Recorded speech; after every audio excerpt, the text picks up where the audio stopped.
இன்றைக்கி நம்ம neem leaf powder எப்படி தயாரிக்கலாம் அப்படின்னு பார்க்கலாம். வேப்ப மரத்தோடைய இலைகள், விதைகள், பூக்கள் எல்லாமே மருத்துவ குணம் நிறைந்தது. முக்கியமாக செடிக்கு பார்த்திங்கன்னா சிறந்த பூச்சி விரட்டியாக இது யூஸ் ஆகுது. நம்ம நல்ல ஒரு ஃப்ரெஷ்ஷான லீவ்ஸ் நம்ம எடுத்துக்கலாம்.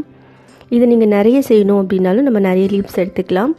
இது நம்ம நிழலில் உலர்த்த போகிறோம். ஒரு 1 வீக் நம்ம நிழலில் வச்சுட்டோம் அப்படின்னா இலைகள் நல்லா கிறிஸ்பியாக இருக்கும். நம்ம அதை அரைச்சி நம்ம ஈஸியாக பவுடராக நம்ம ஆக்கிக்கலாம்.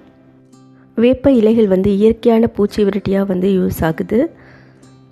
இது பார்த்திங்கன்னா நம்ம பாட்டிங் சாயிலில் போடுறதுனால ரூட்ஸில் வர ப்ராப்ளம்ஸ்லாம் தடுக்குது. ரூட்ஸில் வர பூச்சிகள் இதெல்லாமே கம்மியாகுது. ஒரு உரமாகவும் இது நல்ல ஒரு செடிக்கு நல்ல ஒரு உரமாகவும் இது இருக்கும்.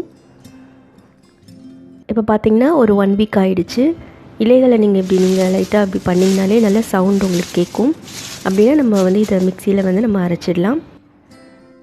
பார்த்திங்கன்னா நம்ம நல்லா அரைச்சாச்சு, நல்லா பவுடர் ஆகிடுச்சு. இது நம்ம செடி நடும்போது நம்ம இன்டோர் பிளான்ட்ஸாக இருக்கட்டும் இல்லை அவுட்டோர் பிளான்ட்ஸாக இருக்கட்டும், செடி நடுறதுக்கு முன்னாடி நம்ம இதை நம்ம போட்டு வச்சுக்கலாம். அது வேரில் வர அந்த பூச்சிகளை கம்மிப்படுத்துறதுக்கு ரொம்பவே யூஸ் ஆகும். சாயிலை நல்லா என்ரிச் பண்ணும். இப்போ பார்த்திங்கன்னா ஒரு சின்ன பாட்டாக இருந்தாலும் நீங்கள் அதுக்கேற்ற மாதிரி கொஞ்சம் நம்ம போட்டுட்டு அதுக்கப்புறமா நம்ம செடியை வைக்கலாம். இந்த இலைகள் நல்லா காய்ந்ததுக்கப்புறமா நம்ம உரம் தயாரிக்கிறதுக்கும், அதாவது கம்போஸ்ட் செய்யும் போது கூட நம்ம இதை யூஸ் பண்ணிக்கலாம். அதுவுமே ரொம்ப நல்லது.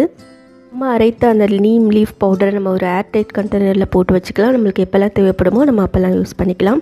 இந்த இலையை வச்சு நம்ம ஒரு சொல்யூஷன் தயாரித்து அதை செடிக்கு எப்படி ஸ்ப்ரே பண்ணுறதும் நம்ம பார்த்துருக்கோம். எல்லா விதத்துலையுமே ஒரு சிறந்த ஒரு பூச்சி விரட்டியாக இந்த நீம் லீஃப் இருக்கும். வீடியோ வாட்ச் பண்ணதுக்கு நன்றி. தேங்க்யூ. பாய். Take care.